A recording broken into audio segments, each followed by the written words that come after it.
तुम रात में नीचे कुछ खाने के लिए गए और वहां सड़क पर एक लड़की से टकरा गए जो बहुत ही शॉर्ट कपड़े पहनी हुई थी। उसके बॉडी पर कुछ अजीब टैटूज थे। जैसे ही तुम दोनों का सामना हुआ, तुमने उसके बालों के नीचे छुपा हुआ चेहरा क्लियरली देख लिया। बिना सोचे तुमने उसका नाम ले लिया और वो लड़की जैसे शॉक हो गई। धीरे से जब वो मुड़कर तुम्हारी तरफ देखती है, उसके होठ कांप रहे थे। हे, क्या सच में तुम हो? वाह, तुम कितना बदल गए हो। मुझे लगा मैं गलत देख रही हूं।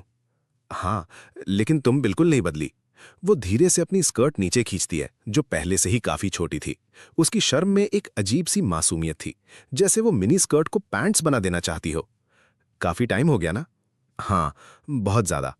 बिंगबिन को देखकर उसकी आंखों में जो बचने वाली सी नजर थी, तुम हैरान रह गए। तुम्हारे सामने खड़ी लड़की तुम्हारी यादों वाली लड़की से बिल्कुल अलग थी। तुम्हारी यादों में उसकी आंखों में चमक होती थी। वो आउटगोइंग, चेयरफुल थी, लेकिन अब वो डरी हुई, चुप, इंट्रोवर्ट और शर्मीली लग रही थी। उसकी आंखों की वो चमक पूरी तरह से गायब हो चुकी थी। तुम्हें बिल्कुल समझ नहीं आया कि इन सालों में उसके साथ क्या हुआ, क्यों वो ऐसी हो गई। ये सोचते हुए तुम्हारी यादें स्कूल के दिनों में लौट गईं। एक वक्त था जब तुम गेम्स के एडिक्ट थे और कभी होमवर्क नहीं करते थे। स्कूल पहुंचते ही तुम उसका होमवर्क कॉपी करते थे और वो कभी मना नहीं करती थी। धीरे धीरे सिर्फ एक नज़र से ही वो अपनी नोटबुक तुम्हारे सामने रख देती थी। जब भी टीचर तुम्हें जवाब देने के लिए बुलाते, वो चुपके से रफ में आंसर लिखकर तुम्हें पास कर देती थी। कभी कभी जब तुम कहते कि क्वेश्चन मुश्किल है, तो वो तुम्हारे पास आकर समझाती। इसमें साइन थ्योरम लगता है, यहां ध्यान से देखो। उसके बालों से शैम्पू की हल्की सी खुशबू आती थी। सच में, चाहे बिंगबिन की लाइफ में कितनी भी बुरी चीजें हुई हों, उसकी नेचुरल सॉफ्टनेस के साथ वो कभी इतनी डरी हुई और बंद इंसान नहीं बन सकती थी। सिर झुकाए, लोगों से आंख मिलाने से डरते हुए वो एक भीगी, कांपती हुई पपी जैसी लग रही थी, जैसे किसी पुराने छोड़े हुए डब्बे में सिमटी हो। एक पल के लिए तुम जम गए, फिर खुद को संभाला। तुम इतनी रात को यहां अकेले रहती हो? मैं नानसिंग हाई स्कूल नंबर 2 के पास रहती हूं। वो तो यहां से काफी दूर है। वो ऐसे जवाब दे रही थी जैसे क्लास में लेसन सुना रही हो। उसकी नजर टिक नहीं रही थी। अगर तुम और कुछ पूछते, शायद वो रो पड़ती। ये बस एक नॉर्मल कॉन्वर्सेशन थी, लेकिन लग रहा था जैसे तुम उसे कॉर्नर कर रहे हो। तुम घर जा रही हो? बिंगबिन ने हल्का सा सिर हिला दिया। हाँ, मैं वही जा रही हूँ। चलो मैं ड्रॉप कर देता हूँ। नानसिंग हाई स्कूल नंबर 2 यहाँ से 2 ब्लॉक्स दूर है, काफी दूर है। नहीं नहीं, जरूरत नहीं है, मैं चल के चली जाऊंगी। ठीक है। उसकी हालत देखकर तुम्हें अजीब सा फील हुआ। तुम्हें ग्रेजुएशन का दिन याद आया जब वो स्टेज पर स्टूडेंट रिप्रेजेंटेटिव बनके स्पीच दे रही थी। जब उसने फ्यूचर बोला था, उसकी आंखों में सितारे चमक रहे थे। तुम इतना फॉर्मल क्यों हो रही हो? डर लग रहा है कि मैं कुछ गलत करूंगा? नहीं, ऐसा नहीं है। मुझे पता है तुम वैसे इंसान नहीं हो। मैं ट्रस्ट करती हूँ। वो समझाने की कोशिश करती है, लेकिन इतनी नर्वस थी कि उसके वर्ड्स उलझे हुए निकल रहे थे। इतना घबरा क्यों रही हो? फ्री में ड्रॉप कर रहा हूं, बस थोड़ी देर की बात है। रुको, मैं गाड़ी लेकर आता हूं। बिंगबिन तुम्हें जाते हुए देखती रहती है। उसके चेहरे पर उलझन थी, जैसे वो समझ नहीं पा रही क्या सोचना चाहिए। कुछ ही देर में तुम गाड़ी लेकर वापस आते हो और उसके सामने रोक देते हो।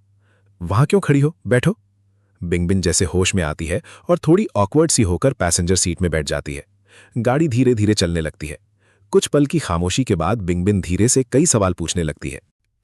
थोड़ा ऑकवर्ड नहीं लग रहा मेरे जैसे किसी को पैसेंजर सीट पर बिठाना? तुम्हारी गर्लफ्रेंड को प्रॉब्लम नहीं होगी? मेरी कोई गर्लफ्रेंड नहीं है। मैं स्टीयरिंग व्हील घुमाता हूं साइड में देखते हुए। वो सर झुकाए चुप बैठी थी, जैसे उसने सुना ही ना हो। हाई स्कूल के बाद हम कभी मिले ही नहीं, बात करने के लिए कुछ था ही नहीं। जैसे हमारे बीच एक गहरी खाई आ गई हो। वाह, अब ये भी चुप रहती है। पहले होता तो ये तोते की तरह नॉनस्टॉप बोलती रहती। स्कूल के दिन याद आते ही मुझे हल्की सी हंसी आ गई। मैं आज ही नैनजिन वापस आया हूं। सच? तो पहले तुम बेजू में पढ़ रही थी? हाँ, और मुझे वहां जॉब भी मिल गई थी। जैसे ही बेजू का टॉपिक आया, बात थोड़ी स्मूथली फ्लो होने लगी। इतने सालों बाद वाली ऑकवर्डनेस धीरे धीरे कम हो गई। सच में, तब तुम मेरा होमवर्क हमेशा कॉपी करते थे। मुझे डर लगता था कि तुम एग्जाम में फेल हो जाओगे। अच्छा, वो तुम्हारे एंट्रेंस एग्जाम के मार्क्स अच्छे आए। वैसे मार्क्स की बात कर रही हो, तुम मुझसे बेटर नहीं थी। उसके बाद तुमने कौन सा कॉलेज ज्वाइन किया? मुझे कभी तुमसे फिर बात करने का मौका ही नहीं मिला, बिंग। वो हल्का सा काम गई। उसके चेहरे की मुस्कान तुरंत गायब हो गई।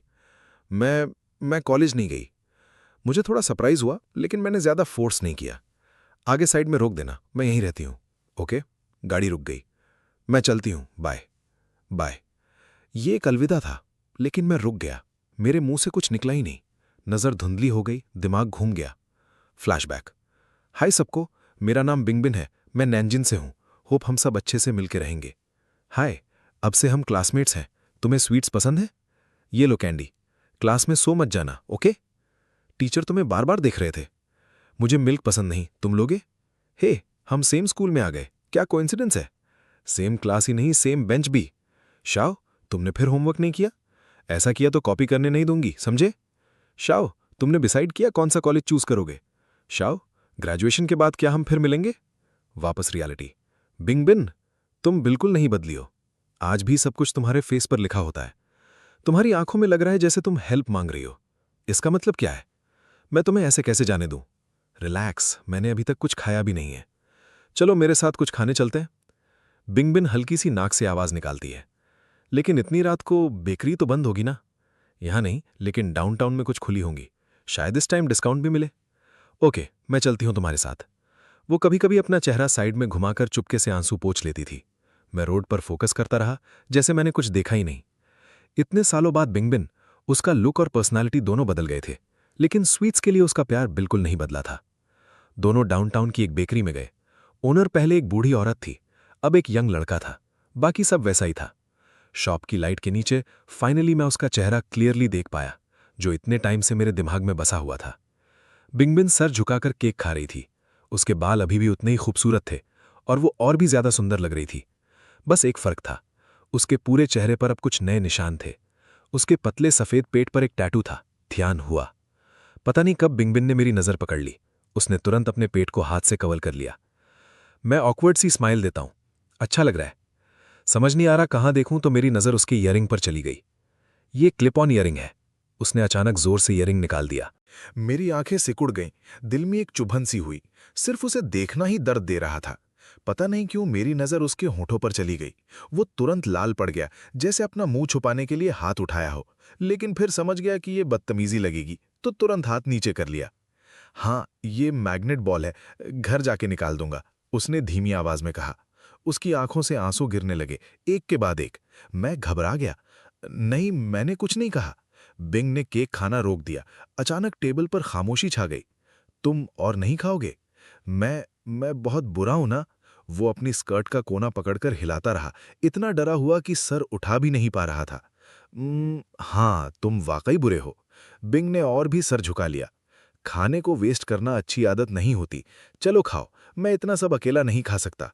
वो एक पल के लिए रुक गया, फिर धीरे से सर उठाया। उसकी आंखें लाल थीं। मुझे पहले यहाँ के केक्स बहुत पसंद थे। फर्स्ट ईयर में तुम मुझे यहाँ लाए थे, याद है? मैं कैसे भूल सकता हूँ। जैसे ही फर्स्ट ईयर स्टार्ट हुआ और क्लासेस डिवाइड हुई, हम डेस्क मेट्स बन गए थे। तुम सेलिब्रेट करना चाहते थे, बोला था मुझे कुछ टेस्टी खिलाओगे, और एंड में यहाँ लाए। सिर्फ एक मिले फुई लिया था और उसे भी आधा आधा बांट लिया। कितने कंजूस थे तुम। मेरे हल्का फुल्का मजाक सुन के बिंग मुस्कुरा दिया। मेरे पास ज्यादा पॉकेट मनी नहीं होती थी। उस केक के लिए मैंने काफी टाइम तक पैसे बचाए थे। तब इतना नहीं सोचा था, बस लगा टेस्टी है, तुम्हें भी खिलाना है। सॉरी। अब सॉरी बोलने से क्या फायदा? आखिर इंसान हमेशा उन चीजों से जुड़ा रहता है जो उसे जवानी में नहीं मिल पाई। तब मैंने तुम्हें केक को इतनी चाह से देखते हुए देखा था और सोचा था एक दिन तुम्हें इतना खिलाऊंगा कि तुम और नहीं खा पाओगे। तो आज कुछ वेस्ट नहीं होगा, सब फिनिश करना पड़ेगा। तुम अभी भी उतने ही फनी हो। बिंग मुस्कुरा दिया। ठीक है, मैं सब खाऊंगा, और पहले के लिए रियली सॉरी। उसकी वो केयर और सॉफ्टनेस बिल्कुल पहले जैसी थी। वो बिल्कुल नहीं बदला था। कुछ पीसेस केक खाने के बाद बिंग का मूड थोड़ा बेटर हो गया। बात करते करते मैंने कैजुअली उसकी लाइफ के बारे में पूछा। वो कॉलेज नहीं गया, कभी स्टेबल जॉब नहीं मिली, रिसेंट सालों में इकोनॉमी भी खराब थी, तो सोशल मीडिया का काम करने लगा। एक सस्ती रेंटेड जगह पर रहता है। वो सब इतनी नॉर्मल टोन में बोल रहा था, लेकिन अंदर एक अजीब सी बेचैनी क्लियरली महसूस हो रही थी। वो इस बारे में ज्यादा बात नहीं करना चाहता था। मैं समझ गया और मैंने टॉपिक चेंज कर दिया। वो डायरी जो मैंने तुम्हें प्राइमरी स्कूल में दी थी, अब तक संभाल के रखी है ना? ऑफ कोर्स, मैंने फेंक दी। पता नहीं बिंग भूखा था या सिर्फ मेरी बात मान रहा था, लेकिन उसने सच में पूरा केक फिनिश कर दिया। खुश हो? हाँ, मैंने तुम्हें खिलाने बुलाया था और खुद ही सब खा गया। कितना हुआ? मैं पे करता हूं। मैंने तुम्हें साथ देने के लिए बुलाया और तुमसे पैसे लूं, ये थोड़ा अजीब नहीं लगता? बिंग थोड़ा शर्मा गया, साइड में रखी खाली प्लेट्स देखते हुए। अगर चाहो तो तुम्हें और चांसेस मिलेंगे मुझे ट्रीट देने के। मैं अभी नीम में काम करता हूं, कॉल करना, मैं आ जाऊंगा। मैं हमेशा फ्री हूं। चलो कॉन्टैक्ट एक्सचेंज करते हैं। हाँ ठीक है। और इस तरह नेचुरली हमने नंबर्स एक्सचेंज कर लिए। चलो मैं तुम्हें घर छोड़ देता हूं, पार्किंग थोड़ी दूर है। दोनों साथ साथ चल रहे थे। ज्यादा बात नहीं हो रही थी। एटमॉस्फियर थोड़ा अजीब था। बिंग सर झुकाए चल रहा था। साइड में देखने की हिम्मत भी नहीं थी। उसके इमोशंस अंदर ही अंदर उलझे हुए थे। वो बिल्कुल नहीं बदला। बदला तो मैं हूं। अब मुझे उसे पसंद करने का भी हक नहीं रहा। लेकिन इस दुनिया छोड़ने से पहले उसे एक बार देख पाया, यही मेरे लिए काफी है। काश हम हाथ पकड़ के चल पाते। बहुत ग्रीडी हो तुम। उसके गाल हल्का सा लाल हो गए। अचानक बिना वार्निंग के तुमने उसका हाथ पकड़ लिया। बिंगबिन का दिल एकदम से रुक सा गया। उसका पूरा बदन कांप उठा, जैसे करंट लग गया हो। तुमने उसकी तरफ देखा भी नहीं, बस सामने रोड पर खड़े कुछ बच्चों को घूरते रहे। उन बच्चों को देख रहे हो, बिना देखे रोड क्रॉस कर रहे हैं। मरना है क्या उन्हें? तुम हमेशा सर झुका के क्यों चलते रहते हो? तुम भी उनसे टकरा जाते। अगर उन्हें अपनी लाइफ की परवाह नहीं है, तुम्हें भी नहीं है क्या? बस सॉरी।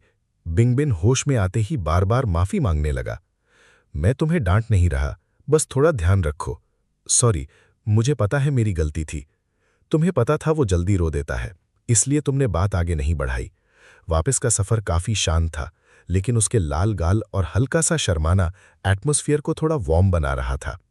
सिग्नल पर गाड़ी रुकती है। अचानक बिंगबिन बोलता है, मैं हमेशा अकेला ही रहा हूं। मेरा कभी बॉयफ्रेंड नहीं था, कभी भी नहीं। तुम समझ गए वो क्या कहना चाह रहा है। थोड़ी देर सोचकर तुम सीधा बोलते हो, अगर तुम्हें मैं पसंद हो तो हम ट्राई कर सकते हैं। अब हम अडल्ट्स हैं, इतना घुमा फिरा के बोलने की जरूरत नहीं होती। ये गाड़ी तुम्हारी है? वो लगभग कुछ और पूछने वाला था, लेकिन लास्ट मोमेंट पर बात बदल दी। नहीं, ये मेरे फादर की है। बिंग को गाड़ियों के बारे में ज्यादा पता नहीं था। उसके लिए हर गाड़ी महंगी होती थी। उसने ये सवाल इसलिए पूछा था ताकि तुम्हारी फाइनेंशियल सिचुएशन का अंदाजा लगा सके। लेकिन इस बार वो चाहता था कि तुम्हारी कंडीशन उतनी अच्छी ना हो। जैसे ही उसने ये पूछा, उसे तुरंत रिग्रेट हुआ। कोई फर्क नहीं पड़ता, तुम वैसे भी उसे डेट नहीं करोगे। उसके पास अब हक ही नहीं है। वो तो वैसे भी मरने का डिसीजन ले चुका है। थोड़ी देर बाद बिंगबिन ने सर झुका लिया। सॉरी, मुझे ये नहीं पूछना चाहिए था। तुमने तो मुझसे मेरी जॉब या सेविंग्स के बारे में पूछा भी नहीं और पहले ही मुझे जज कर लिया। ऐसा ही है ना? मैं तुम्हें जज कैसे कर सकता हूं? फिर तुमने पूछा क्यों नहीं? क्योंकि अब उसकी जरूरत नहीं थी। ओह, समझ गया। मैं तो सोच रहा था हम डेटिंग स्टार्ट करेंगे। हाँ, कितना बेवकूफ हूं मैं। थोड़ी देर में वो अपनी डेस्टिनेशन पर पहुंच गए। गाड़ी रोड के साइड रुक गई। एक सिंपल सा गुड बाय हुआ और तुम गाड़ी लेके चले गए। लेकिन बिंगबिन वहीं फुटपाथ पर खड़ा रहा, उस डायरेक्शन में देखते हुए जहां तुम्हारी गाड़ी गई थी। काफी देर तक वो हिला भी नहीं। सुबह के अर्ली आवर्स में वो अपने रेंटेड अपार्टमेंट वापस आया। सीधा सोने नहीं गया, छोटे से बाथरूम में चला गया। पानी चालू करके वो अपने बॉडी को जोर जोर से रगड़ने लगा। जहां फेक टैटू चिपका हुआ था, जो वो सेंशुअल वीडियोस के लिए यूज करता था, वहां की स्किन पूरी लाल हो गई। उसे पता ही नहीं चला कितनी देर तक वो शावर में रहा। जब वो बाल सुखा रहा था, तब उसके इमोशंस कंप्लीटली टूट गए। आंसू बहने लगे। वो जोर से रो भी नहीं पा रहा था, बस हाथ से मुंह दबा लिया। बेड के कोने को पकड़ लिया, फिर धीरे से वॉल के सहारे नीचे फिसल गया। उसके कंधे कांप रहे थे। वो चुपचाप टूटकर रो रहा था। इतने सालों में उसने कभी जिंदगी की मुश्किलों की वजह से नहीं रोया था, लेकिन आज दिल के अंदर जमा सब कुछ एक साथ बाहर आ गया और रुक ही नहीं रहा था। बिंगबिन एक सिंगल पेरेंट फैमिली का बेटा था। उसके पेरेंट्स का डिवोर्स तब हो गया था जब वो बहुत छोटा था। वो अपने फादर के साथ रहने लगा। गरीबी थी, लेकिन जिंदगी बुरी नहीं थी। उसका फादर उसे बहुत प्यार करता था। कम से कम खाने और पहनने की कभी कमी नहीं हुई। ये सब तब तक चलता रहा जब तक वो हाई स्कूल ग्रेजुएट नहीं हो गया। उस दिन बिंगबिन अकेला रह गया। उसके फादर की याद में सिर्फ एक चीज बची, एक बहुत बड़ा कर्ज। इसी वजह से वो कॉलेज नहीं जा पाया और मजबूरन काम करना शुरू कर दिया। जो कर्ज उस पर था, उसे चुकाने के लिए। जब किसी का सहारा होता है तो खूबसूरती एक ब्लेसिंग बन जाती है। सोसाइटी तुम्हें अच्छा ट्रीट करती है, लेकिन जब तुम अकेला और मजबूर होते हो, वही खूबसूरती एक कर्ज बन जाती है। हर जगह उसके लिए जैसे नरक था। बाहर जाके काम ढूंढना नामुमकिन हो गया था। कहीं जॉब नहीं मिली। आखिर वो वापस इसी पुरानी जगह आ गया जहां सब यादें जुड़ी थी और सबसे सस्ता कमरा रेंट पर ले लिया। उसके पास सिर्फ एक फोन था और कुछ $100, जिनसे उसे खाना, रेंट, बिल्स और हर महीने आने वाले डेट कलेक्टर्स को संभालना पड़ता था। जिंदगी हद से ज्यादा मुश्किल हो गई थी। लोगों से बात करना मुश्किल होता गया और धीरे धीरे वो इंटरनेट की दुनिया में खो गया। वहां लोग कहते थे रोज बस 2 घंटे काम करो और आसानी से महीने के 10,000 पाउंड्स कमाओ। उसने पैसे लगा दिए, modelling, drawing, web novel writing, video editing, हर चीज के कोर्सेज किए, सब ट्राई किया। सुबह से रात तक पढ़ाई और प्रैक्टिस करता था। मेहनत किसी नॉर्मल जॉब से भी ज्यादा थी, टाइम भी बहुत लगता था, लेकिन इनकम बिजली का बिल तक कवर नहीं होता था। टर्निंग पॉइंट तब आया जब एक लाइव स्ट्रीम के दौरान किसी ने सजेस्ट किया, तुम सेंसुअल कंटेंट बनाओ। कर्ज बढ़ता जा रहा था, रेंट ओवरड्यू था, हालत इतनी खराब थी कि पानी तक नाप के यूज करना पड़ता था। बहुत स्ट्रगल के बाद बिंगबिन ने हां कर दिया। उसका लुक अट्रैक्टिव था, लोग अट्रैक्ट होने लगे, धीरे धीरे ग्रोथ हुई। मॉडल के रूप में ज्यादा पैसे नहीं मिलते थे, लेकिन फाइनली वो अर्न करने लगा। लेकिन उस दिन के बाद उसका दिल मर चुका था। कुछ साल यूं ही निकल गए। आज रात बिंगबिन अपना लास्ट वीडियो शूट कर रहा है। कल पेमेंट आएगी और उसका लास्ट कर्ज भी खत्म हो जाएगा। उसने कपड़े तक चेंज नहीं किए, 2 ब्लॉक्स भाग के गया वो केक लेने के लिए जो वो इतने टाइम से खाना चाहता था। लेकिन देर हो चुकी थी, शॉप बंद थी। उसने बिल्कुल एक्सपेक्ट नहीं किया था कि वापस आते वक्त उसकी तुमसे मुलाकात हो जाएगी। इतने सालों में सबसे मुश्किल वक्त में भी उसने तुम्हारे साथ के वो स्कूल वाले दिन कभी नहीं भूले। वो यादें ही उसकी जिंदगी का एक छोटा सा रोशनी का टुकड़ा थी जो अंधेरे में उसे जिंदा रखती थी। कभी कभी वो सोचता था काश मरने से पहले एक बार तुमसे मिल पाता, लेकिन उसने कभी नहीं सोचा था कि ये सच में हो जाएगा और इस तरह होगा। उसने 1000 बार इमेजिन किया था तुमसे मिलना, लेकिन ऐसा कभी नहीं। पता नहीं वो कितनी देर रोता रहा। जब रो रोकर थक गया तब जाके सोने की कोशिश की। तभी उसके तकिए के पास रखा फोन वाइब्रेट हुआ। एक नया मैसेज आया। उसने उठाकर देखा, तुम्हारा मैसेज था। आज तुम्हारे साथ केक खाना अच्छा लगा, सो गए क्या? शायद ये मैसेज मुझे कल सुबह भेजना चाहिए था। केक टेस्टी था, थैंक यू। तुमने चैन की सांस ली। तुम सोच ही रहे थे कि पूछो फिर कब मिलते हैं, तभी बिंगबिन का मैसेज आया, कल फ्री हो? तुम एक पल के लिए चुप रह गए। अभी तो वो कह रहा था उसे रिलेशनशिप नहीं चाहिए और अब खुद इनवाइट कर रहा है। मतलब क्या है इसका? तुमने तुरंत क्वेश्चन मार्क भेज दिया। तुमने मुझे केक खिलाया, मैं तुम्हें डिनर खिलाना चाहता हूं, शायद। तब तुम्हें समझ आया, फेवर रिटर्न करना है। Of course. दूसरी तरफ उस छोटे से रेंटेड रूम में बिंगबिन का दिल तेज धड़क रहा था। किसी को डिनर के लिए बुलाना उसके लिए बहुत बड़ी बात थी। उसने अपनी सारी हिम्मत जोड़ ली थी। सबसे इंपॉर्टेंट बात, वो चाहता था कि तुम्हारी सामने एक थोड़ा बेटर इंप्रेशन छोड़ सके। आज जैसा नहीं, यही उसकी लास्ट विश थी, मरने से पहले। सुबह जल्दी वो खिड़की के पास बैठा था, हर एक date payment confirmation message check कर रहा था। हो गया, लास्ट इंस्टॉलमेंट पे हो चुकी थी। उसने रात भर नहीं सोया, बस पेमेंट आने का वेट कर रहा था। जैसे ही पैसे आए उसने तुरंत लास्ट कर्ज चुका दिया। फिर उसने बैंक ऐप खोला। बैलेंस चेक करने के बाद उसने देखा थोड़ा सा 1000 से ज्यादा बचा था। काफी है। आज रात डिनर के बाद मैं उस पर थोड़ा बेटर इंप्रेशन छोड़ दूंगा और फिर वापस आके सब खत्म कर दूंगा। रूम के कोने में उसने पहले ही एक बर्तन में कोयला, चारकोल रख दिया था। सेंशुअल वीडियोस के कपड़े और प्रॉप्स सब बॉक्सेस में पैक कर दिए थे। अब उनकी जरूरत नहीं थी। अजीब बात थी, जाने से पहले भी उसे हल्का महसूस हो रहा था। इधर तुम लास्ट नाइट की चैट खोलकर देख रहे थे। जितना ज्यादा तुम मैसेजेस पढ़ते गए उतना ही ज्यादा तुम्हें कुछ गलत लगने लगा। कल बिंगबिंग का बिहेवियर, नजर चुराना, शर्माना, इतना विड्रॉन रहना, वो बिल्कुल भी ऐसा नहीं लग रहा था कि किसी को खुद डिनर के लिए इनवाइट करे। कुछ तो गलत है, बहुत गलत। ये डिनर ज्यादा एक फेयरवेल जैसा लग रहा था। टाइम देखकर तुमने उसे मैसेज किया, डिनर के लिए कहाँ चलना है, मैं पिक कर लूं? रिप्लाई आया, तुम डिसाइड करो। तब तुम्हारे दिमाग में एक आइडिया आया, चलो उस फैंसी स्टेक हाउस चलते हैं। सब सेट करके तुम रेडी हो गए और निकल पड़े। अगर वो वैसी ही ये जैसे स्कूल में थी तो एक तरीका है सच जानने का। तुम उसके बिल्डिंग के नीचे पहुंचकर मैसेज करते हो, मैं नीचे हूं। तुम सोच रहे थे लड़की है, थोड़ा टाइम लगेगा रेडी होने में, लेकिन तुम हैरान रह गए, ज्यादा देर नहीं लगी। जब तुमने सर घुमाया तुमने बिंगबिंग को देखा। कल रात से बिल्कुल अलग। आज वो सिंपल कपड़ों में थी, ना मेकअप ना ईयररिंग्स। पूरा लुक क्लीन और नेचुरल था, जैसे एक पल में तुम दोनों वापस स्कूल डेज में चले गए हो। वो तुम्हारी तरफ हल्की सी दौड़कर आई, सांस थोड़ी तेज चल रही थी। सॉरी, वेट करना पड़ा। तुम्हारी नजरें एक पल के लिए मिली, फिर वो तुरंत नजर झुका लेती है। कोई बात नहीं, मैं भी अभी आया हूं, चलो। वो चुपचाप तुम्हारे साथ चलने लगती है। तुमने देखा उसके हाथ उसके कपड़ों का कोना पकड़कर मुरझा रहे थे, बिल्कुल नर्वस। तुमने धीरे से सांस ली। अगर ये उसकी आंखों का डर और छोटी छोटी नर्वस हैबिट्स ना होती तो लगता वो सीधा स्कूल से ही आई है। कैसे कैसे वक्त गुजरे होंगे उसके। थोड़ी देर बाद बिंगबिंग ने खामोशी तोड़ी। हे, आज का आउटफिट कल से बेटर है। तुमने उसे देखा, फिर बोला, कल वाला भी अच्छा था, लेकिन आज वाला तुम पर ज्यादा सूट करता है। बिल्कुल वैसे जैसे तुम स्कूल में थी। वो तुम्हारी तरफ देख नहीं पाई, लेकिन उसके होठों पर हल्की सी स्माइल आ गई। स्कूल वाली मैं? हाँ। तुमने स्क्यूअर्स ऑर्डर किए। ड्रिंक लोगी? वो थोड़ा सरप्राइज हुई, फिर थोड़ा ऑकवर्ड फील करने लगी। आज का प्लान तो एक अच्छा लास्ट इंप्रेशन देने का है। अगर यहां एम्बैरेस हो गई तो? नहीं, तुम पियो, मैं सर्व कर दूंगी। अकेले पीना अजीब लगता है, थोड़ा सा साथ में पियो। मैं बिल्कुल हैंडल नहीं कर पाती। क्या हुआ, डर लग रहा है मैं फायदा उठाऊंगा? तो मैं कसम। बस। वो जल्दी से तुम्हारा हाथ पकड़ लेती है। दोनों एक पल के लिए फ्रीज हो जाते हैं। मैं पी लूंगी तुम्हारे साथ, ओके? लेकिन ऐसे कसम मत लिया करो, अच्छा नहीं होता। कुछ ड्रिंक्स के बाद तुम नोटिस करते हो उसकी आंखें धीरे धीरे ब्लैंक सी हो रही हैं। तुम हैरान रह गए। ये तो आधी कैन भी नहीं हुई और ये ऑलरेडी हाई है। ये क्या? दो दो, तुम क्यों दिख रहे हो? एक मुझे दे दो। मैं कैसे दूं?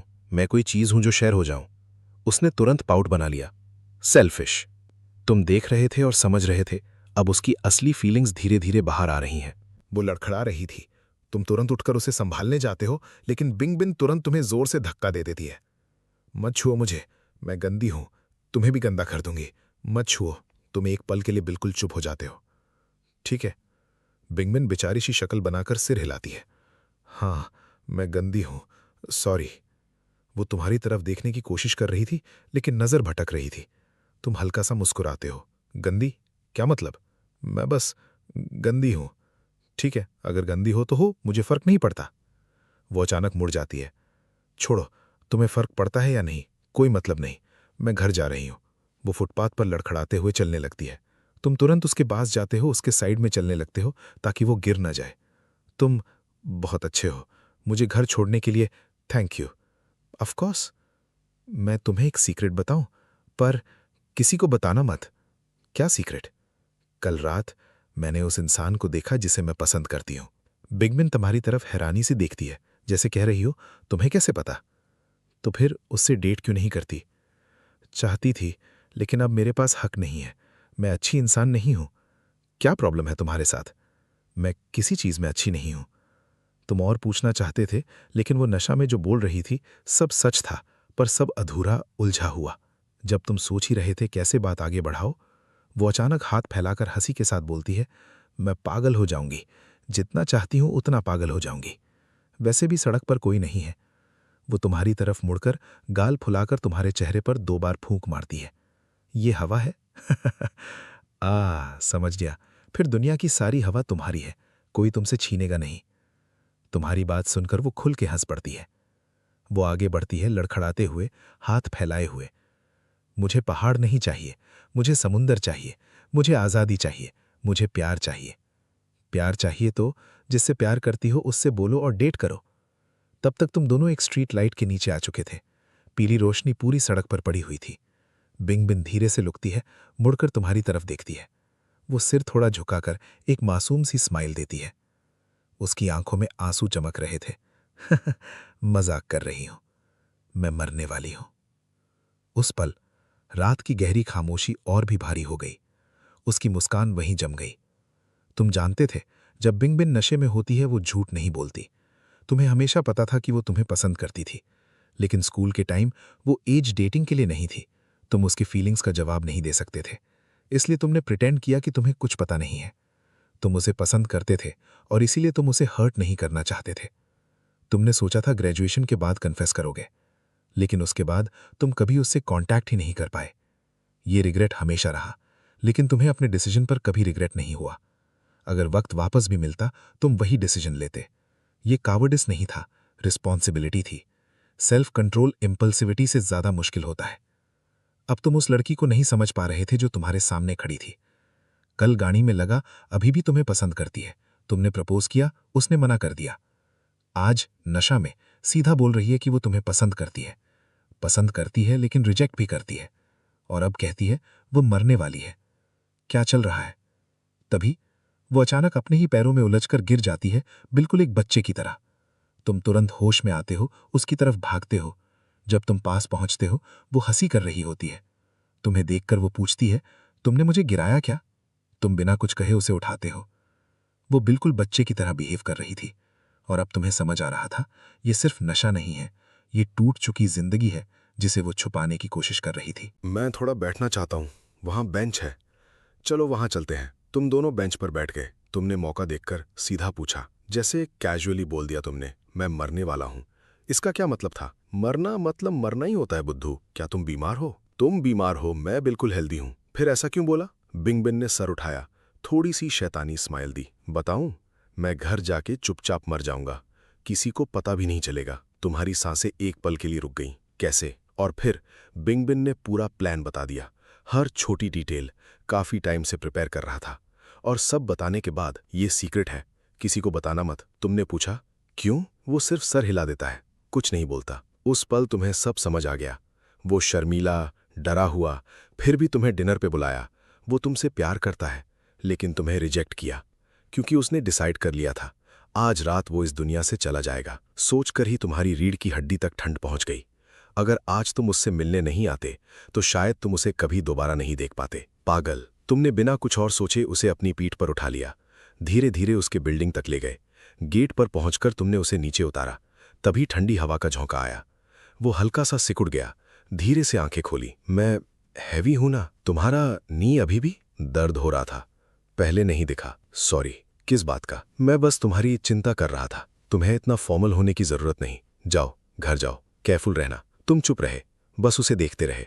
फिर धीरे से बोले, कल मिलेंगे। वो रुक गया। मेरा कल प्लान है, परसों भी। और उसके बाद? तुम तेज बोलने लगे। उसके बाद वाला दिन, अगला हफ्ता, उसके बाद वाला महीने का सेकंड हाफ। हर लफ्ज उसके दिल पर चोट कर रहा था। मैंने सुना था तुमने बोला था तुम आज रात मरोगे। बिंगबिन ने सर उठाया, इस बार सीधा तुम्हारी आंखों में देखा। एक पल के लिए भी नजर नहीं हटाई, और फिर आंखों से आंसू बहने लगे। वो बस नशे में बोल दिया था। तुम्हें लगता है मैं मान लूंगा? मानो या ना मानो, मुझे फर्क नहीं पड़ता। मैं घर जा रहा हूं। वो मुड़ता है, तुम तुरंत उसका हाथ पकड़ लेते हो। जैसे ही तुमने पकड़ा, वो झटके से हाथ छुड़ा देता है। बोला ना मैंने, नशे की बात थी। तुम्हें कोई हक नहीं है मेरी लाइफ में इंटरफेयर करने का। तुम हल्की सी मुस्कान के साथ शांत आवाज में बोलते हो, शायद मेरा हक नहीं है, लेकिन कुछ बातें कहनी जरूरी हैं। और प्लीज मेरी बात पर हंसना मत। बिंगबिन का गला भर आता है, वो चुप रहता है। तुम बोलते हो, सच बताऊं, इतने सालों में मैंने तुम्हें बहुत याद किया। जब मैं खाना खाता था, सोचता था तुम भी अभी भी डिनर की जगह स्वीट्स खा रहे होगे। क्लास में होता था, सोचता था तुम भी कहीं क्लास में होगी। काम करते वक्त लगता था तुम्हारा बॉस भी तुम्हें परेशान करता होगा। जब मैं थक जाता था, एग्जाम्स, जॉब, सबसे, तो मैं तुम्हारे बारे में सोचता था। तुम मेरे लिए एक होप बन गए थे। बिंग, वो अचानक बीच में बोल पड़ता है, लेकिन मैं कॉलेज भी नहीं गया, मुझे जॉब नहीं मिलती। मेरे पास न प्रोफेसर्स हैं, न बॉस, न पैसे हैं स्वीट्स खाने के। मैं तो एक चूहे की तरह रहता हूँ, एक गंदे से रेंटेड रूम में। बारिश होती है तो स्मेल और बढ़ जाती है। मुझे धूप तक प्रॉपर्ली नहीं मिलती। मैं तुम्हारे लिए क्या हूँ? सपोर्ट? होप? उसकी आवाज धीरे धीरे तेज होने लगती है। मैं कुछ भी नहीं हूँ। उसकी आवाज धीरे हो गई, और फिर आंसू रोक ही नहीं पाए। वो टूट गया, रोते रोते ऑलमोस्ट गिरने जैसा हो गया। फिर अचानक मुड़कर भागने लगा, लेकिन तुमने तुरंत उसका हाथ पकड़ लिया। प्लीज मुझे छोड़ दो, वो रोते हुए बोल रहा था। प्लीज, मैं तुमसे भीख मांगता हूं, मुझे ऐसे मत देखो, मुझे घर जाने दो। तुमने एक डिसीजन ले लिया। तुमने उसका फोन निकाला, उसके हाथ में दिया और बोला, मैं नीचे वेट कर रहा हूं, मैं कॉल करूंगा, अगर तुम नहीं आए तो मैं खुद ऊपर आ जाऊंगा। बिंगबिन ने फोन पकड़ा, रो रहा था, लेकिन सिर हिला दिया। तब जाके तुमने उसे छोड़ा। तुम उसे देखते रहे जब तक वो सीढ़ियां चढ़कर अंदर नहीं चला गया। जैसे ही वो रूम के अंदर गया, उसका कंट्रोल टूट गया। वो दरवाजे से लगकर नीचे बैठ गया और जोर जोर से रो पड़ा। कुछ ही मिनट में उसका सांस लेना मुश्किल हो गया, आंखों के सामने सब ब्लर होने लगा। तभी फोन बजता है। वो एक पल हेजिटेट करता है, फिर कॉल उठा लेता है। हेलो, आप थोड़ा बेटर फील कर रहे हो? मैं हमेशा ठीक था। हाँ, तुम तो हमेशा ठीक रहते हो। छोटी सी खामोशी। बिंग बिंग बिंग। वो दरवाजे की छोटी सी दरार से नीचे तुम्हें देख रहा था। बाहर ठंड है, तुम घर जाओ। मैं ठीक हूं, तुम वापस आ जाओ। मैं ऐसा कुछ नहीं करूंगा। तुम बहुत जल्दी अपनी बात बदल देते हो। मैं ट्रस्ट नहीं कर सकता। मैंने कब प्रॉमिस तोड़ा है? भूल गए वो एलिमेंट्री स्कूल वाला इंसिडेंट? और फिर बात ऐसे चल पड़ी जैसे तुम दोनों फिर से क्लासमेट्स हो। एक तुम बोलते, एक वो। टॉपिक्स खत्म ही नहीं हो रहे थे। कब रात निकल गई पता ही नहीं चला। सुबह होने लगी। तुमने उससे एक प्यार भरा निकनेम से बुलाया। उसके कान लाल हो गए, थोड़ा शर्मा गया, लेकिन दिल के अंदर एक वार्मथ फैल गई। उसे ये बहुत पसंद आया। तुम रात भर सड़क के किनारे बैठे रहे और धीरे धीरे सुबह हो गई। तुम्हारा दिल अब बिल्कुल क्लियर था। बिंग बिंग, मैं तुम्हें पसंद करता हूं, क्या तुम मेरे बॉयफ्रेंड बनोगे? उसका दिमाग ब्लैंक हो गया। दिल इतना तेज धड़क रहा था कि कंट्रोल नहीं हो रहा था। ये तो वही है जो मैं सपनों में भी चाहता था, लेकिन अब मेरे पास ये हक नहीं है। फोन पर उसने कांपते होठों से कहा, सॉरी, मैं एक बहुत कॉम्प्लिकेटेड इंसान हूं, तुम शांत रहें। अगर तुम एक्सेप्ट नहीं करते तो भी ठीक है। रिलेशनशिप दोनों की मर्जी से होता है, लेकिन कुछ बातें कहनी है। हाँ बोलो, मैं सुन रहा हूं। मुझे नहीं पता तुमने इन सालों में क्या झेला है, लेकिन फ्यूचर अभी भी लंबा है। पास्ट को अपने अंदर सड़ने मत दो। मैं शायद सेल्फिश हूं, मुझे नहीं पता तुम्हें जीना कितना पेनफुल लगता है, लेकिन मैं चाहता हूं तुम जियो। बिंग बिंग, तुम मेरी होप हो और मैं चाहता हूं कि मेरी होप के पास भी होप हो। ये सब सुनकर बिंग बिंग के अंदर कुछ टूट गया और कुछ नया बन गया। उसने एक डिसीजन लिया, सब कुछ छुपा लेगा, पास्ट को दबा देगा, तुम्हारे साथ नई जिंदगी स्टार्ट करेगा, और इस बार वो सच्चा रहेगा, तुम्हें डबल प्यार देगा, सब कॉम्पेंसेट करेगा। ये सोचकर उसने कॉल कट कर दिया। नीचे तुम फोन को देखते रह गए, शॉक। दिल धीरे धीरे भारी होने लगा। क्या मैंने कुछ गलत बोल दिया? तुम बिना सोचे ऊपर जाने के लिए रेडी हो गए। तभी एक लड़की तुम्हारे सामने आकर रुकती है, मुस्कुराते हुए। सॉरी, तुम्हें वेट करना पड़ा। तुम हैरान? नहीं, मैं भी अभी आया हूं। तो ब्रेकफास्ट करने चले? सुबह हो गई है, क्या खाना है? मैं ट्रीट करूंगी। तुम उसे ऊपर से नीचे तक देखते हो, तुम्हें डाउट होने लगता है। ये वही है? कल तक जो लड़की तुम्हारी तरफ देख भी नहीं पा रही थी, आज बिल्कुल अलग, कॉन्फिडेंट, नॉर्मल, जैसे एक रात में सब बदल गया हो। वो थोड़ा नर्वस होकर पूछती है, तुम्हें ठंड लग गई क्या, या भूख नहीं है? नहीं, मैं बस सोच रहा था कि क्या खाएं। वहां एक जगह है, सोया मिल्क मिलता है और सेवरी स्नैक्स भी मिलते हैं, चलो वहां चलते हैं। हाँ, जो तुम डिसाइड करो। बिंग बिन चुपचाप तुम्हारे साथ चलने लगा। ब्रेकफास्ट के बाद तुम उसे घर छोड़ने लगे। रात भर जागी थी तो तुमने बोला, जाके थोड़ा सो जाना। वो क्वाइटली सर हिला देती है। कुछ देर चलने के बाद अचानक वो बोलती है, मैं तुम्हारी गर्लफ्रेंड बनने के लिए रेडी हूं। तुम रुक गए, थोड़ा कंफ्यूज्ड। वो लाल पड़ गई, फिर धीरे से रिपीट किया, मैं बनना चाहती हूं। तुम मजाक कर रही हो? मैंने कल कन्फेस किया था, आज सुबह वाला काउंट नहीं करता। वो तुरंत पैनिक हो गई। सॉरी, मेरी गलती थी कल, प्लीज गुस्सा मत हो। कोई बात नहीं, रिलेशनशिप दोनों तरफ से फील होना चाहिए, फोर्स नहीं कर सकते। उसका चेहरा धीरे धीरे बदलने लगा।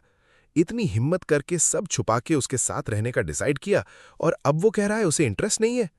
सॉरी, प्लीज माफ कर दो। तुमने कुछ गलत नहीं किया, बस मैं अब डेट नहीं करना चाहता। तुम उसे थोड़ा टीज कर रहे थे, लेकिन शायद तुम्हें अंदाजा नहीं था कितना इंपैक्ट पड़ेगा। अचानक बिंगिन ने तुम्हारी शर्ट की स्लीव पकड़ ली। तुम हैरान, क्या कर रही हो? वो सीधा तुम्हारी आंखों में देखती है, होंठ काटकर, पूरी हिम्मत जोड़कर, मैं तुमसे प्यार करती हूं, क्या तुम मेरे बॉयफ्रेंड बनोगे? कल वाला कन्फेशन काउंट नहीं करता, तो अब मेरी बारी है। तुम एक सेकंड के लिए चुप रहे, फिर हल्का सा हंस दिए। बिंगबिन, तुम्हारी थिंकिंग थोड़ी अलग है। समझ गया, मैं सोचूंगा। वो तुरंत समझ गई, रिजेक्ट होने वाली हूं। आंखों में आंसू भर गए। प्लीज प्लीज मेरा बॉयफ्रेंड बन जाओ, मैं तुम्हारे बिना नहीं रह सकती, सच में, मैं सीरियसली बोल रही हूं। तुम रिएक्ट भी नहीं कर पाए, उसके आंसू बहने लगे, और फिर वो घुटनों पर बैठने लगी। तुम तुरंत रोक लेते हो। अरे क्या कर रही हो तुम? मुझे नहीं पता क्या करूं, मैं तुम्हें कैसे रोक सकती हूं? तुम्हें लगता है घुटने टेकने से मैं हां बोल दूंगा? वो सर हिला देती है, आंखों से और तेज आंसू गिरने लगते हैं। तुम समझ गए, अगर अब और टीज किया तो वो टूट जाएगी। तुम सीरियस टोन में बोले, रोना बंद करो तो मैं मान जाऊंगा। वो एक सेकंड के लिए रुक गई, फिर जल्दी जल्दी आंसू पोंछने लगी। मैं नहीं रो रही, बिल्कुल नहीं। तुमने उसे टिश्यू दिया। वो मुंह पोंछती हुई पूछती है, तुम मेरे बॉयफ्रेंड बनोगे? मैं अभी हां बोल चुका हूं ना। वो स्निफ करते हुए चुप हो गई। Thank you. फिर अचानक वो हंस पड़ती है। तुम भी हंसने लगते हो। पता नहीं क्यों दोनों हंसते हंसते रो भी रहे थे, जैसे दो पागल लोग। काफी देर तक बस हंसते रहे, फिर धीरे धीरे खामोशी आ गई। तुमने उसकी आंखों में देखकर धीरे से बोला, बिंगबिन, रिलेशनशिप भीख मांग के नहीं मिलता, हम दोनों अपनी मर्जी से एक दूसरे को चुनते हैं। उस पल उसका दिल जोर से धड़का, जैसे सिर्फ तुम्हारे लिए खुल गया हो। वो धीरे धीरे घर चली गई। उसे खुद पता नहीं चला कैसे बेड तक पहुंच गई। जब होश आया, वो बेड पर लेटी हुई थी, चेहरा लाल, ब्लैंकेट को कस के पकड़े हुए, और आंखों में नींद बिल्कुल नहीं थी। सिर्फ एक ही चीज थी, तुम। उसके दिमाग में सिर्फ एक ही बात घूम रही थी, हम दोनों अपनी मर्जी से एक दूसरे को पसंद करते हैं। ये लफ्ज बार बार रिपीट हो रहे थे। उसके लिए यह सब बहुत ज्यादा इंटेंस था। अब उसके दिमाग में सिर्फ तुम थे। उसे लग रहा था जैसे वो धीरे धीरे पिघल रहा हो। चाहे जितनी कोशिश करे, तुम्हारे बारे में सोचना रोक ही नहीं पा रहा था। सोचते सोचते वो गहरी नींद में चला गया। हाई स्कूल के बाद पहली बार वो ऐसे सोया था, चेहरे पर हल्की सी मुस्कान के साथ। पहले उसके सपने बिल्कुल खाली होते थे, बस अंधेरा, एंडलेस अंधेरा। उस अंधेरे में कुछ परछाइयां होती थी जो उसे तोड़ती रहती थी हर पल। इसी वजह से उसे सोने से डर लगता था। उसे सिवियर इंसोनिया हो गया था। लेकिन आज वो इतनी गहरी नींद सोया कि सीधा अगले दिन रात को जाके उठा। डिनर भी स्किप हो गया। जागते ही उसके दिमाग में पहली चीज आई, ये सब सच था या सपना? वो तुरंत फोन उठाता है, कॉल हिस्ट्री देखता है, लंबे लंबे वॉइस कॉल्स। तब जाके उसने चैन की सांस ली। ये सपना नहीं था, वो सच में तुमसे मिला था, वो तुम्हारे साथ था। रूम के कोने में पड़ा कोयला अभी तक जला नहीं था। सब सच था। मंडे, आसमान बिल्कुल साफ था, नीला, बिना एक भी बादल के। तुम सुबह जल्दी अपनी न्यू कंपनी पहुंच गए ज्वाइनिंग के लिए। उधर एचआर सुपरवाइजर जुआन अपने ऑफिस में मेकअप टचअप कर रही थी। आज का दिन इंपॉर्टेंट था, इंटरव्यूज भी थे और हेड ऑफिस से एक स्पेशल टैलेंट भी आ रहा था। बॉसेस ने पर्सनली रेकमेंड किया था, तो नेचुरली उसे स्पेशल अटेंशन देनी थी। टाइम देखकर वो जल्दी से इंटरव्यू रूम की तरफ बढ़ी। उसके दिमाग में एक और टेंशन चल रही थी। प्रोग्रामिंग टीम का एक लड़का, सुक्सा। स्किल अच्छी थी, लेकिन पर्सनल लाइफ मैसी थी। ये सब सोचते हुए वो सेक्रेटरी ऑफिस के पास पहुंची। अंदर से आवाज आ रही थी, एक लड़का एक लड़की बात कर रहे थे। बस आज ही ये सब होना था। जो बंदा हेड ऑफिस ने भेजा है, उसके साथ कुछ गड़बड़ ना हो जाए। वो अंदर जाती है। बॉस जुआन, आप आ गए? मैं आपके लिए कैंडिडेट इंटरव्यू करके आई हूं, आपको डेफिनेटली पसंद आएगा। जुआन का मूड ऑलरेडी ऑफ था। वो सीधा तुम्हारी तरफ देखती है। जिया राइट? हाँ, मेरे साथ आओ, मैं तुम्हें तुम्हारा रोल समझाती हूं। साइड में खड़ा सुक्सा कंफ्यूज रह गया। सुपरवाइजर इसे पहले से जानती है और पर्सनली गाइड करेगी। वो आगे बढ़ता है। जुआन उसे रोक देती है। तुम अपने डेस्क पर जाओ, इंटरव्यू खत्म हो गया, आज के लिए बस। ओह, ओके। वो वहीं खड़ा रह जाता है, तुम दोनों को दूर जाते हुए देखते हुए। बॉस ने कहा कैंडिडेट चला गया, मतलब ये इंटरव्यू के लिए नहीं आया जा। दूसरी जगह जुआन तुम्हें इंट्रोड्यूस करती है। हाय, मैं जुआन हूं, एचआर सुपरवाइजर। कोई भी प्रॉब्लम हो डायरेक्टली मेरे पास आना, ओके? वो तुम्हें ऑफिस का एनवायरनमेंट दिखाती है, फिर थोड़ा रुककर पूछती है, अभी जो लड़की थी उसके बारे में क्या सोचते हो? काफी लाइवली है, प्रोग्रामिंग टीम 2 में है। बेटर होगा तुम उससे ज्यादा इंटरैक्ट ना करो, वो तुम्हारे काम में दिक्कत डाल सकती है। ओके, समझ गया। जुआन उसकी तरफ देखती है। समझा या बस हाँ बोल दिया? जो कहना था वो कह चुकी थी। जुआन ने तुम्हें फाइनली तुम्हारी डेस्क तक छोड़ दिया। यहां से तुम स्लोली एडजस्ट हो जाओगे। स्पेसिफिक काम के लिए कल लीड प्रोग्रामर और सिस्टम प्लानर से बात कर लेना, ओके? ओके। प्रोग्रामिंग टीम 2 के एरिया में पहुंचकर उसने सबको तुमसे इंट्रोड्यूस कराया। सुक्सा भी वहीं थी। वो ऑकवर्डली सर झुका के खड़ी हो गई। उसे बिल्कुल भी अंदाजा नहीं था कि जिस बंदे का उसने सुबह इंटरव्यू लिया, वो एक्चुअली उसका नया टीम लीडर है, और वही बंदा जिसके बारे में पूरी ऑफिस में बात हो रही थी। अपने ही बॉस का इंटरव्यू लेना थोड़ा ज्यादा बोल्ड हो गया ना? थोड़ी देर टीम के साथ फेमिलियर होने के बाद जब तुम फ्री थे, जुआन फिर आ गई। तुम अभी नए आए हो निंकिन, पर्सनल काम भी होंगे। आज तुम जल्दी घर जा सकते हो। ऑफिस से बाहर निकलते वक्त तुम्हें सब कुछ थोड़ा अनरियल लगा। पूरा दिन ना काम ना स्ट्रेस, बस ऑफिस घूमा, लंच किया और छुट्टी। फर्स्ट इंप्रेशन परफेक्ट, और कोलीग्स भी इंटरेस्टिंग थे, खासकर वो हाइपर एंथुजियास्टिक लड़की। तुमने फोन निकाला, मॉम मैं काम से निकल गया। कॉल कट करके तुम कार में बैठे और बिंगबिन के चैट को खोला। हाफ डे निकल गया था, एक भी मैसेज नहीं। ये कैसी गर्लफ्रेंड है? तुमने डायरेक्टली कॉल कर दिया। जैसे ही कॉल बटन दबाया, तुरंत पिक हो गया। हेलो, क्या कर रही हो? दूसरी साइड से उसकी सॉफ्ट हल्की सी शर्मीली आवाज। मैं तुम्हारे बारे में सोच रही थी। खाया? नहीं, पर सुबह अच्छा खाया था। गुड। सुबह से मैसेज क्यों नहीं किया? मैं डिस्टर्ब नहीं करना चाहती थी। तुम मेरी गर्लफ्रेंड हो ना? वो एक सेकंड के लिए रुक गई, फिर जल्दी से बोली, हाँ मैं हूं। अगर तुम्हें अपने बॉयफ्रेंड की याद आए तो मैसेज करना डिस्टर्ब होता है, या फिर तुम्हें मेरी याद ही नहीं आती? मैं झूठ बोल रही थी, बस तुम्हें खुश करने के लिए। बिल्कुल नहीं, मैं तुम्हें बहुत याद करती हूँ। मैं मैसेज करना चाहती थी पर डर लग रहा था। तुम झूठ नहीं बोल रही थी, प्रॉब्लम मेरी है। नेक्स्ट टाइम याद आए मैसेज कर देना, डिस्टर्ब नहीं होता, समझी? हाँ, समझ गई। शाम को तुम उसके एरिया के पास पहुंचते हो। दूर से ही तुम्हें वो रोड के साइड खड़ी दिख जाती है। तुम तेज कदम बढ़ाते हो। रोड पे क्यों खड़ी हो? मैंने बोला था ना मैसेज का वेट करो। मैं बस तुम्हें जल्दी देखना चाहती थी। तुम हंस पड़ते हो। तुम थोड़ी सी सिली हो, पता है। मैं हमेशा से ही थोड़ी सिली हूं। सिली होना अच्छा होता है, मुझे पसंद है। ये सुनते ही उसका बॉडी हल्का सा ट्रेम्बल करता है। चलो स्कूल के पास थोड़ा वॉक करते हैं। ओके। वो क्वाइटली तुम्हारे साथ चलने लगती है। थोड़ी देर बाद तुम दोनों एक छोटे से डाइनर में जाते हो। 2 कोकोनट वाटर, ज़्यादा मलाई के साथ। मुझे प्यास नहीं है, मेरे लिए मत लो, मैं अकेला थोड़ी पीऊंगा। स्कूल टाइम में हम यहाँ हर वीक आते थे ना। वो हल्का सा स्माइल करती है और पुरानी यादें याद आ जाती हैं। Owner ready coconut cups pack करके देता है। बिंगबिन तुरंत बोलता है, मैं पे करूंगा। लेकिन उससे रिएक्ट करने से पहले तुम एक कप उसके हाथ में दे देते हो और तुरंत पेमेंट कर देते हो। वो थोड़ा स्टन रह जाता है। सर झुकाए कप पकड़े तुम्हारे साथ चल रहा होता है, अंदर से पूरा रेस्टलेस। बस एक कोकोनट वाटर ही तो है, लेकिन उसके लिए ये सिर्फ ड्रिंक नहीं था, ये फीलिंग थी कि कोई उसका ख्याल रख रहा है।